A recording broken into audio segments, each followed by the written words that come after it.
G. Agama Taoisme.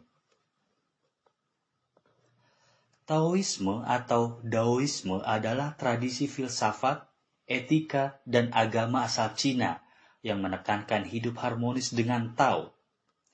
Istilah Tao berarti jalan atau prinsip. Tao juga bisa diartikan sebagai Tuhan. Agama Tao adalah salah satu agama yang tertua di dunia, yang hingga kini telah mencapai lebih dari 4.600 tahun riwayatnya. Pada zaman dahulu, para guru Taoisme hanya menurunkan ajarannya secara pribadi saja, sehingga tidak banyak orang yang bisa mengungkap hakikat dan intisari terdalam dari ajaran Tao. Khalayak umum banyak yang tidak mengerti sehingga mereka hanya mengikuti tradisinya saja. Jumlah pengikut agama Tao sulit untuk diperkirakan, karena Taoisme juga sudah banyak bercampur dengan unsur dari berbagai agama lain seperti Konghucu dan Buddha. Menurut survei agama di Cina pada tahun 2010, jumlah orang yang masih mengikuti praktek, ritual, dan tradisi dari agama rakyat Cina mendekati jumlah 950 juta orang, atau setara 70% dari populasi Cina. Di antaranya sekitar 173 juta orang atau 13% mempraktekkan ajaran Tao. Secara geografis, Taoisme berkembang dengan baik di daerah-daerah yang dihuni oleh orang-orang Cina seperti Cina Daratan, Taiwan, Malaysia, Filipina, Singapura, dan berbagai komunitas diaspora Cina yang ada di seluruh dunia, termasuk Indonesia. Literatur dan seni budaya Tao juga telah memengaruhi Korea, Jepang, dan Vietnam. Di Taiwan, sekitar 7,5 juta orang mengidentifikasikan diri sebagai pengikut Tao. Ajaran Tao bersifat mistis dan syarat dengan simbol yang sulit dimengerti. Ajaran Tao juga disebut sebagai jalan untuk mencapai keabadian dan menjadi seorang dewa. Taoisme telah memiliki pengaruh besar pada budaya Cina selama berabad-abad. Aspek dari ajaran Tao yang banyak dikenal antara lain adalah alkimia Cina, terutama Neidan, astrologi Cina, Zen Buddhisme, beberapa seni bela diri seperti Kung Fu Tai Chi, pengobatan tradisional Cina seperti akupuntur dan acupressure, Feng Shui, dan banyak senam dan gaya Qigong terjalin dengan ajaran Taoisme sepanjang sejarah. Lao Tse lahir kira-kira tahun 640 sebelum Masehi di negara Chu, Provinsi Honan. Dianggap sebagai pendiri Taoisme. Lao Tse adalah penulis kitab Tao Te Ching yang berarti jalan dan kekuatannya, yang dianggap sebagai kitab suci Taoisme. Kitab ini adalah sebuah kitab filsafat yang sangat rumit dan ringkas yang hanya terdiri dari 5.250 huruf Cina. Karena ketertarikan dunia barat yang besar terhadap filsafat timur, Tao Te Ching menjadi buku terjemahan yang paling banyak diterbitkan selain Injil. Kitab ini dibuka dengan pernyataan yang membingungkan, yaitu Tao, Tuhan, yang dapat dibicarakan bukanlah Tao Tuhan yang sebenarnya atau yang abadi. Dan nama yang dapat diberikan bukanlah nama yang sejati. Tiada nama, itulah kondisi permulaan terjadinya langit dan bumi. Setelah ada nama itulah induk dari segala benda. Tao Te Ching, bab 1 ayat 1 dan 2. Pada akhir abad kedua Masehi berkembang Taoisme aliran Zhengyi yang didirikan oleh guru Zhang Daoling yang kemudian secara resmi diakui oleh penguasa Cao Cao di tahun 2015 Masehi. Taoisme dalam bentuk aliran Shangqing juga mendapatkan status resmi di Cina pada masa dinasti Tang. Antara tahun 397 dan 402, Ge Kaofu menyusun serangkaian kitab yang kemudian menjadi dasar dari aliran Lingbao. Pada masa dinasti Song, terutama Kaisar Huizong, aktif dalam mempromosikan Taoisme dan mengumpulkan kitab-kitab Tao. Pada abad ke-12, aliran Guangzhen didirikan di Shandong. Ini berkembang selama abad ke-13 dan ke-14, dan selama dinasti Yuan, ini menjadi aliran yang terbesar dan yang paling penting di Cina Utara. Beberapa aspek ajaran dari Konfusianisme, Taoisme, dan Buddhisme kemudian digabungkan oleh aliran Neo-Konfusianisme yang akhirnya menjadi ideologi resmi kerajaan untuk tujuan birokrasi di bawah dinasti Ming. Pada masa dinasti Qing, teks klasik Konfusianisme lebih disukai daripada teks Taoisme. Selama abad ke-18, perpustakaan kekaisaran tidak banyak mengambil teks Tao ke dalam koleksi kerajaan. Pada abad ke-20, Taoisme kembali diminati seiring dengan minat dunia barat untuk mempelajari filsafat timur. Lambang Yin Yang adalah lambang yang paling populer yang mewakili inti filsafat Tao mengenai keseimbangan dan keselarasan dengan alam. Lambang ini diperkenalkan oleh Lai Zide pada tahun 1525 hingga 1604. Pengkajian dan perkembangan lambang Yin Yang sudah dimulai pada masa dinasti Song hingga abad ke-15. Ada banyak sekali aliran dalam Taoisme. Begitu juga ada banyak sekali dewa-dewi dalam Taoisme. Dewa tertinggi dalam agama Tao adalah Tri Suci Taoisme yang berada di dalam tanpa bentuk, yaitu Yang Mulia Yu Qing, Yang Mulia Shang Qing, dan Yang Mulia Tai Qing. Selanjutnya adalah dewa terhormat di alam Tai Chi, Yang Mulia Tao Lao, serta Kaisar Agung 4 Kutub, Kaisar Agung 3 Pejabat, dan para pengatur bintang selatan dan utara, serta Raja para bintang dan lain-lainnya. Dan para dewa ini sudah ada sebelum langit dan bumi terpisah, atau sebelum alam semesta ada, maka disebutlah sebagai suci murni asli. Dalam Tao juga dikenal Tianmo atau iblis langit yang umurnya sudah sangat tua, setua langit itu sendiri, serta memiliki kekuatan luar biasa yang selalu berusaha menghalangi manusia dalam menemukan dan melakukan kebenaran dan yang akan selalu mengganggu prinsip dan karakter alam semesta yang suci dan murni.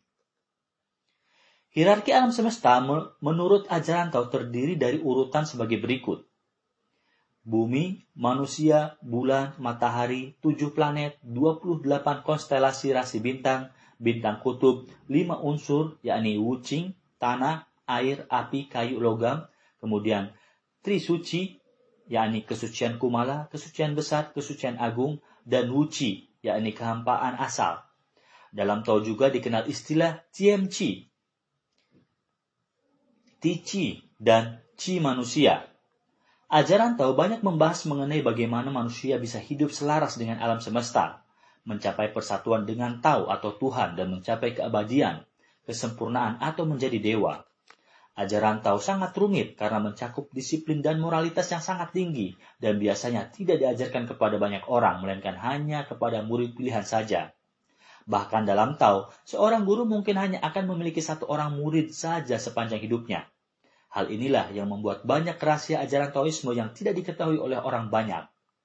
Hal yang mungkin bisa diketahui tentang ajaran Tao bisa kita simak dari beberapa ayat Tao Te Ching atau kitab suci Taoisme berikut ini. Ada satu benda yang sifatnya samar namun menjadi pencipta dari segala benda di seluruh alam semesta ini. Ia sudah ada terlebih dahulu sebelum ada langit dan bumi. Sifatnya suci dan kosong. Ia berdiri sendiri dan tidak berubah, langgeng dan abadi, mengelilingi dan meliputi segalanya dengan tanpa berhenti dan tiada akhir sehingga dapat dikatakan sebagai ibu dari alam semesta. Tao Te Ching, bab 25 ayat 1 dan 2. Dewa dari kekosongan tak dapat musnah, inilah yang disebut sumber kegaiban. Pintu dari sumber kegaiban itu disebut akar dari langit dan bumi. Lembut dan halus tak dapat dilihat dengan mata, tapi senantiasa mengalir sambung menyambung tak ada putusnya. Bagaikan ada suatu kekuasaan yang mengatur seluruh alam ini.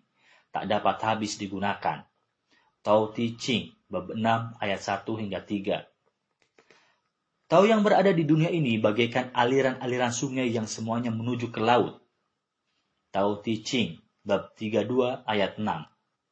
Hukum Tuhan tidak bergulat tapi sempurna dan memang terhadap segalanya dan menang terhadap segalanya. Bersikap diam tapi dapat menyelesaikan dengan sempurna.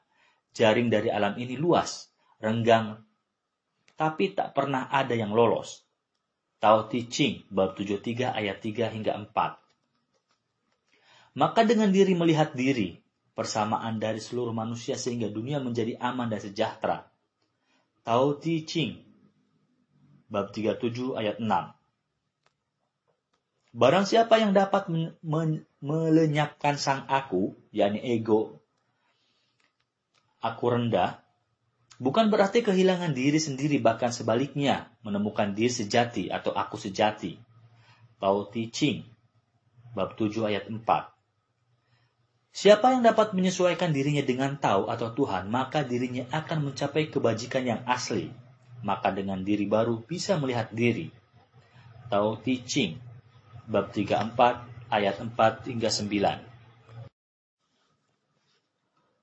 Mendukung satu, yaitu sifat Tuhan dalam diri kita dan dapatkah tak terpisahkan pula. Tao Te Ching, bab 10 ayat 1. Barang siapa mencapai persatuan dengan Tao atau Tuhan, maka seluruh alam ini seolah-olah berada dalam genggaman tangannya. Tao Te Ching, bab 35 ayat 1. Setelah mencapai tingkat Wu Wei, tak berbuat, kosong, tanpa aku, berserah diri total, maka tak ada sesuatu pun yang tak dapat dilakukannya. Tao Te Ching, bab 48 ayat 2. Siapa yang dapat melakukan diri sendiri ialah orang yang besar kekuasaannya. Tao Te Ching, 33 ayat 2. Siapakah yang dapat menghentikan air yang keruh itu di dalam diam dengan sendirinya akan menjadi jernih. Tao Te Ching, 13 ayat 7.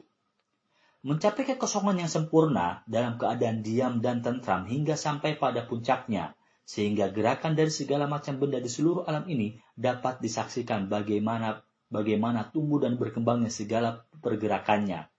Begitupun kita akan menyaksikan kembalinya mereka pada asal mulanya. Tao Te Ching, bab 16 ayat 1 dan 2. Taoisme di Indonesia. Keberadaan agama Tao di Indonesia sudah ada sejak beberapa abad yang lalu, bersamaan dengan datangnya orang-orang Tionghoa ke Nusantara yang mana secara tidak langsung mereka tetap membawa adat istiadat yang mereka miliki. Namun sejak adanya perubahan situasi politik pada tahun 1965 dan dikeluarkannya Impres nomor 14 tahun 1967 tentang agama, kepercayaan, dan adat istiadat, sejak saat itulah perkembangan agama Tao di Indonesia semakin melemah dan umat agama Tao seolah dipaksakan untuk beralih menjadi umat agama lain. Bahkan sebutan tempat ibadahnya pun telah diubah, namanya dengan tidak menyebutnya sebagai kelenteng atau Tao Kuan, melainkan vihara. Namun, walau keberadaan agama Tao secara resmi tidak diketahui, dalam kehidupan sehari-hari umat agama Tao di Indonesia tetap melaksanakan ritual peribadatan sebagaimana ajaran yang diyakininya. Oleh karena itu, maka pada tahun 1974 di Medan dibentuk organisasi keagamaan Tao yang waktu itu diketuai oleh Tao Su atau pendeta Tao Kusumo.